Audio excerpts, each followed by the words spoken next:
Good morning, Ohio State fans. Welcome back to the 11 Dubcast for Monday, November 24th. It is officially Hate Week at 11 Warriors and across Buckeye Nation. It is the week of the game, not just Thanksgiving, not just Black Friday, but most importantly, above all else, the game. And hopefully, what will be Ohio State's first win over Michigan in 5 or 6 years, at least since I keep referencing before the pandemic, but we're all looking very forward to it. I can assure you that. And with me, before we get too ahead of ourselves, to recap the game that we just saw, Ohio State's 42-9 win over Rutgers this past weekend, is our senior producer at 11 Warriors, Chase Brown. Chase, how was your weekend? Did you enjoy another Ohio State win? Yeah, I did. It wasn't quite the atmosphere that maybe Ohio Stadium has produced of this season, but a noon game at the Shoe.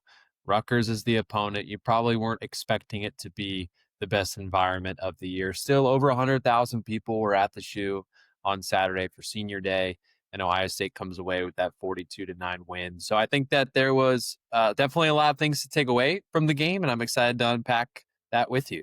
Absolutely. Yeah, this was one of the only instances I think in my life that I can remember where we're always like but not just before Michigan, but before any big Ohio State opponent, we're always worried about the team looking ahead in terms of the game that's in front of them that precedes the more important game.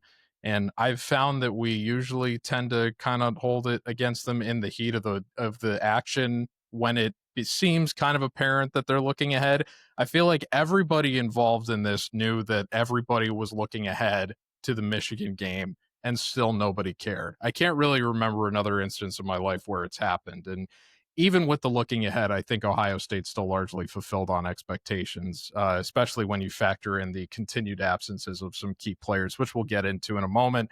But before we do that, we want to give a quick shout out to our sponsor at the 11 Dubcast and 11 Warriors this Ohio State football season. That would be First Bank of Central Ohio. From game day to work day, First Bank of Central Ohio is proud to support the business owners that keep Central Ohio thriving. They're locally owned, business focused, and always in your corner. Give them a visit at fbcentralohio.com.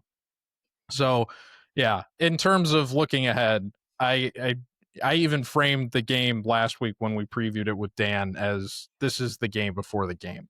Just get it over with and let's get out of Columbus, get on the road to Ann Arbor, and let's get through the holiday as quickly as we can and get on to what some people, including myself, would describe as the most important thing in the world. That being said, this game, I think it started out maybe a little bit slower than people anticipated, just given that the talking point was that Rutgers has one of the worst defenses in college football this season, very bottom of the barrel run defense. It didn't help that we had this maybe, I don't know if it was the most untimely fumble that an Ohio State running back has had this month, but it was certainly one of the top two or top three when Bo Jackson let the ball go on the goal line after having a very strong start to the game. That one mistake out of the way. Otherwise, I think had a very, very good performance. But again, there were a lot of players that had good performances in this game offensively for Ohio State. But when you weigh it against the fact that they were playing one of the worst defenses in the sport this year, and they're going to be playing a much more formidable opponent next week, it's like, how much do you really want to let yourself feel good about that relative to, the levels up in competition that are coming down the pike very, very quickly. To that point, Max Klare, I think, was the first tight end in Ohio State within the last, I think, 12 or 13 years, since I think it was Jeff Hireman in 2013 to record over 100 yards receiving, which is a little surprising, but it's a little less surprising in the context of this game when you consider that Jeremiah Smith and Carnell Tate were held out once again.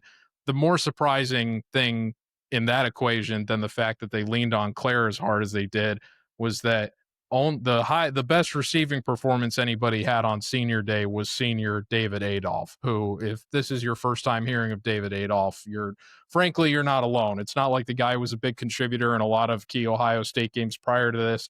And even though he did end up technically the leading receiver in the receiving room, it was only with 2 catches for 23 yards.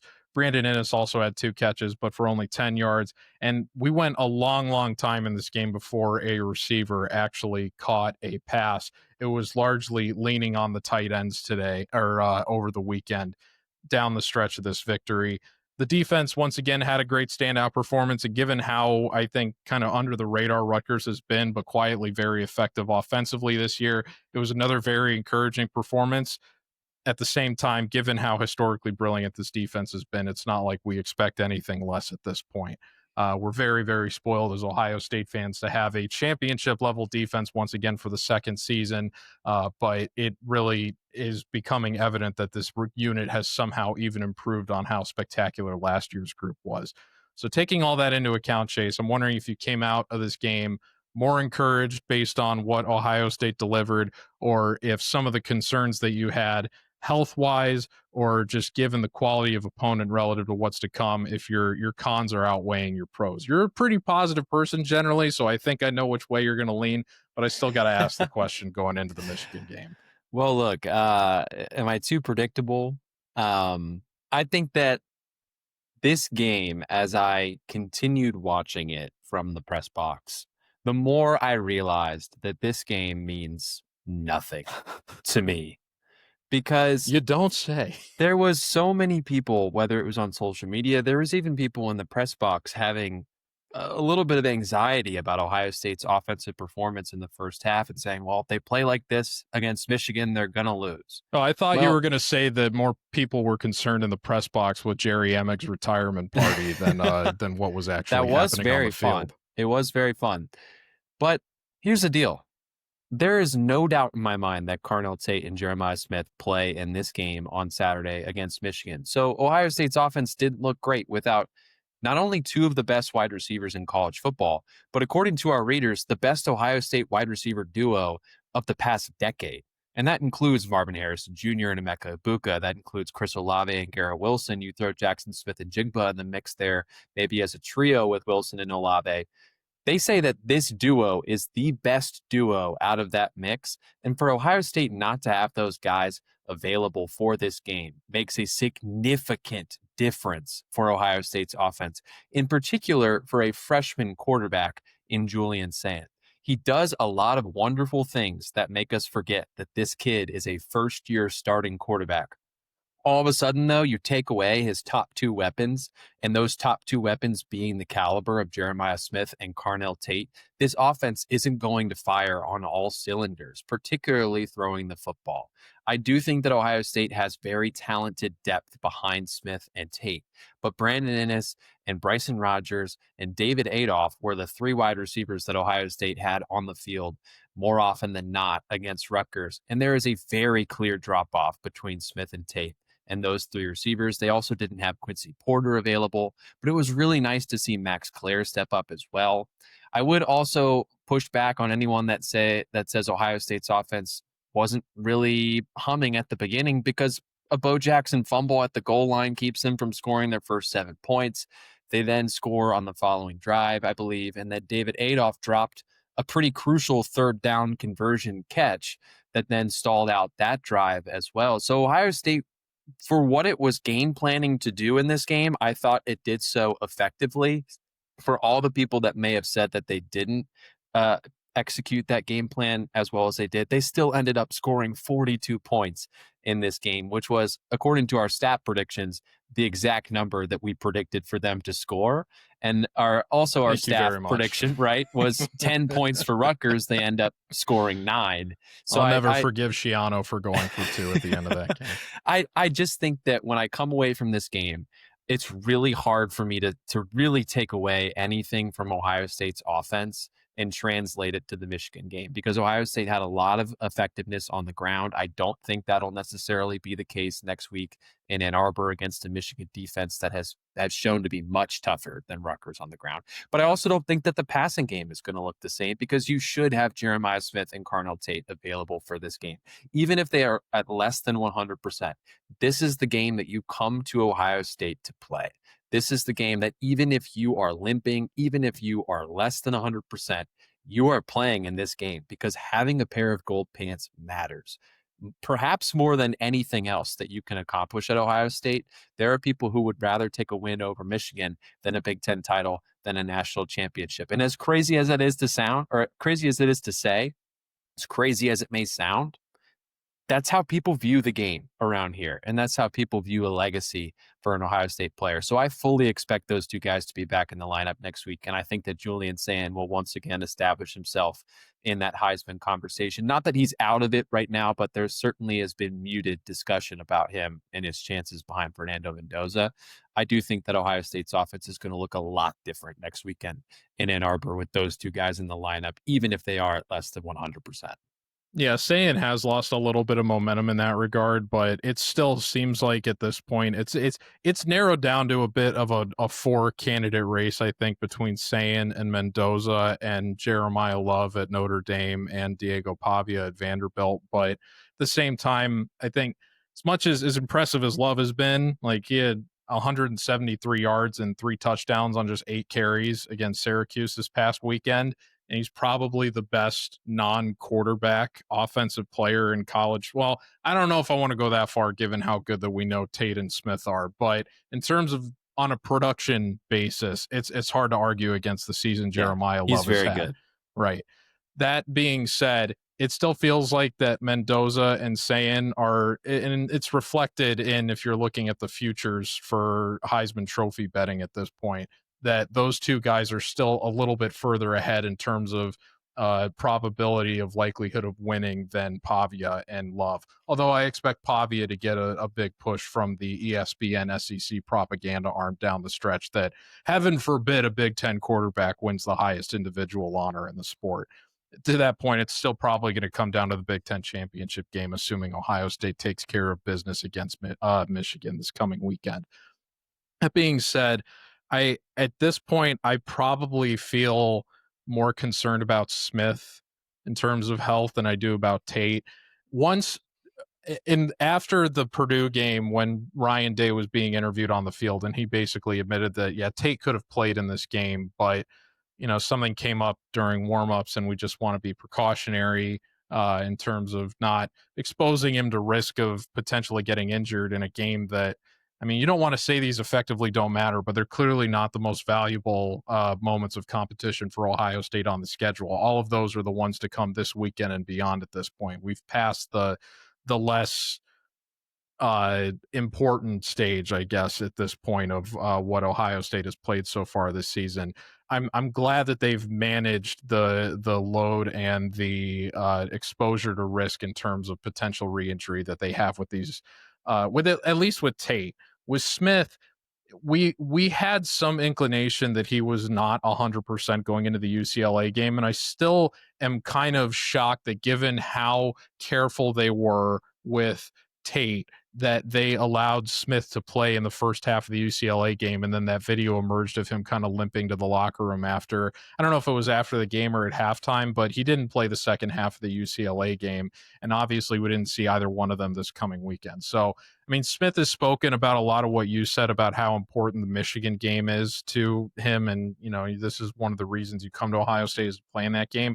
I expect him to play too. I would just expect Tate to be, I think there's a higher likelihood that Tate is at 100% going into that game than Smith is. I'm not thrilled that Smith had to play the UCLA game when they probably didn't need to have him out there, and I'm a little bit more worried given he's now sat out a second, or not a second week in a row, but a full game after sitting out that second half.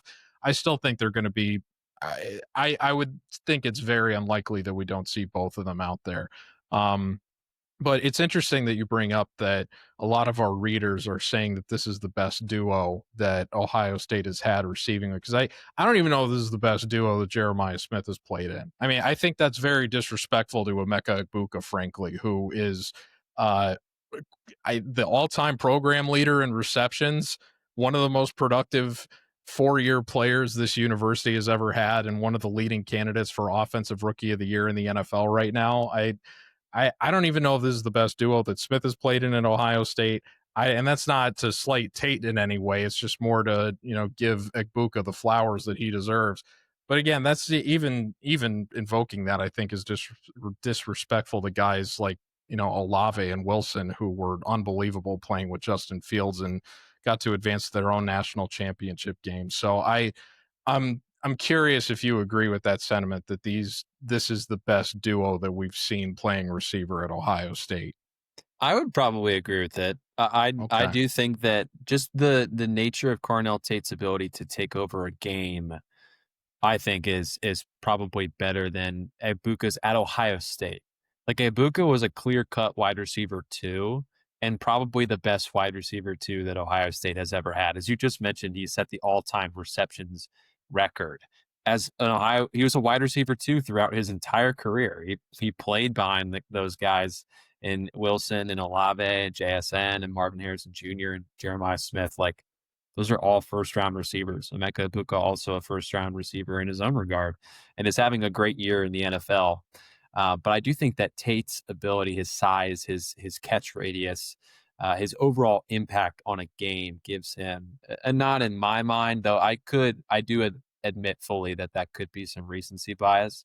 It just is the conversation around those guys has always felt to me like it's been 1A, 1B, which I don't know if I would have considered that to be true of past wide receiver duos. Maybe Wilson and Olave, but then even in 2021, it was JSN that ended up being the top dog in that room, capped off by that 347-yard, 3-touchdown Rose Bowl game. That guy's wide receiver one in the NFL right now. JSN is doing things that I don't think any other receiver in the league is doing.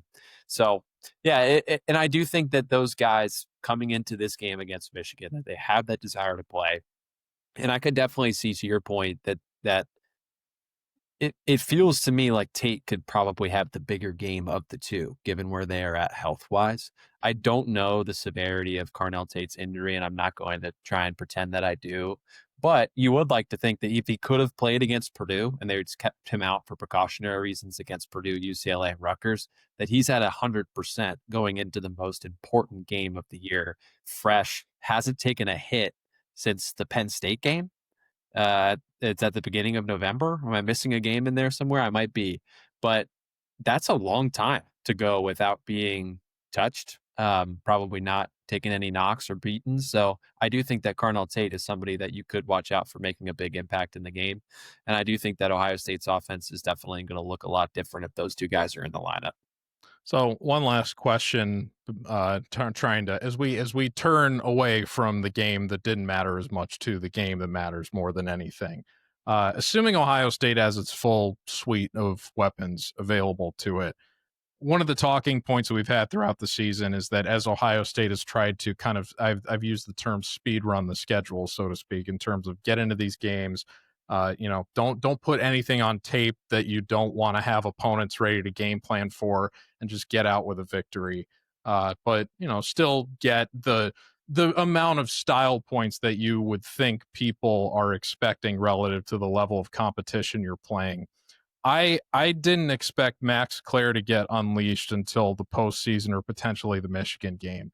It feels like they finally had to feature him in this game just out of necessity, given the fact that Smith and Tate were not available. But now there's a little bit more tape in terms of how they are going to feature Max Klare than perhaps there was before. Does that concern you at all in terms of Michigan maybe being a little bit more ready for Claire than they would be otherwise? Do you expect him to continue to? I don't know if he's going to have another 100-yard game, given again, we're mostly used to just seeing Ohio State utilize its tight ends in regular season games as blockers. That being said, do you think that it's going to go back to where he's probably just getting two or three catches for under 30 receiving yards? Or do you expect him to be entrenched in this offensive game plan for the Michigan game, regardless of whether or not Smith and Tate are available alongside him? Yeah. Let me say this. I haven't gone back and I haven't watched this game. So I can't, again, say with confidence what Ohio State's game plan might have been coming into this. I do think that some of Ohio State's wide receiver production issues in the Rutgers game were schematic. I do think that Ohio State made it an intentional decision to feature Max Klare in this game, expecting Michigan to focus on his production and have to respect him as a pass catcher because he is very clearly Ohio State's third best pass catcher in this offense. I think Brandon Ennis is a good player. I don't know if he makes a significant enough impact that Michigan's going to give him any attention. Maybe he's a guy that can kind of fly under the radar and he has a big game against Michigan. I'm sure that would be great for Ohio State. But the fact that Max Klare in this game has 8 targets, and then the next closest player is Brandon Innes with 4, and then David Adolph with 3 is telling to me because it's not like Julian Sand was fitting passes into tight windows for Max Klare. He was wide open on some of these routes. And it was clear to me that Ohio State schemed him open and that they wanted to get him the football. And so I think that that is something that can benefit Ohio State going into this Michigan game, especially expecting that Tate and Smith will be back in the lineup. It's, hey, Julian Sand can pass the ball to more than just those 2 guys, particularly Max Klare. And so with a Michigan defense that has some injuries in the linebacker position room in that front 7, those guys are going to be tasked with guarding Max Klare. That could be a matchup advantage for the Buckeyes in this one. And I think that was something Ohio State wanted to put on film a week before the game. Well, I'll tell you what, Chase. I'm going to talk to our film guru, Kyle Jones, You tomorrow. ask him. He is obligated to rewatch this game where most of us wouldn't, and I am going to ask him on your behalf that question, which was, did these production issues come down more to scheme rather than ability? And I'm optimistic that he's going to have an answer that echoes a lot of what you just said, that this was more about getting Klare open and opportunity than it was the receivers just flat out not being good behind Tate and Smith. I think we've come to expect a much higher standard of talent and development from Brian Hartline in that respect. So no reason to sound the alarm in that regard. But I am going to ask Mr. Kyle Jones that question tomorrow on your behalf. So thank you for Please planting do. the seed for that. Yeah. If there's only one listener for tomorrow's Dubcast, it will be me. I will be looking for Kyle's answer.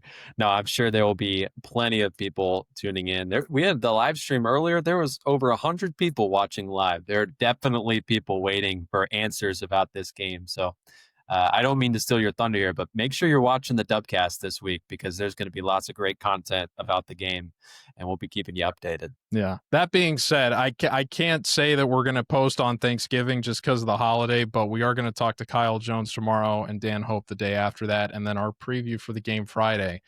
The Dub Father himself is going to return to preview the game with me. Johnny Ginter will be back for breaking the Friday news. show. Yeah. Wow. Well, I teased it a little bit in the preview last week, but I'm going to make it official now that we've booked him to come back. So one of the only people in the world that hates Michigan, perhaps more than I do, will be on to talk the Michigan game on Friday. So you do have that to look forward to.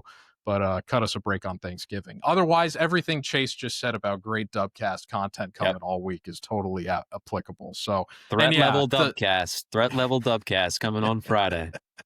And the episode that we do with Jones is typically the most anticipated and popular one every week anyway. So I hardly think you're going to be the only listener, but in the event that you are, we're very grateful to you for tuning in, Chase. But otherwise, we are grateful to all of you for tuning into the Dubcast as often as possible. So thank you very much for doing so. And we will be back tomorrow with Kyle Jones to preview the upcoming episode of Film Study this week. And again, I say that we're going to talk to him regardless of whether there's a film study coming or not. I haven't confirmed that he's going to post one for Thanksgiving, but we'll see. To be determined on that front, but you can rest assured that I will be talking to Kyle Jones tomorrow. So make sure you tune in for that. And Chase, thank you very much for joining me tonight. Thank you for tuning in. Thanks to our sponsor, First Bank of Central Ohio. And it's Hate Week. Fill your heart with the disgust and despise you have for that team up north, because what better feeling is there to have during the holidays than sheer dread for your rival? Am I right? We're all looking forward to it. So take care, folks. Talk to you soon.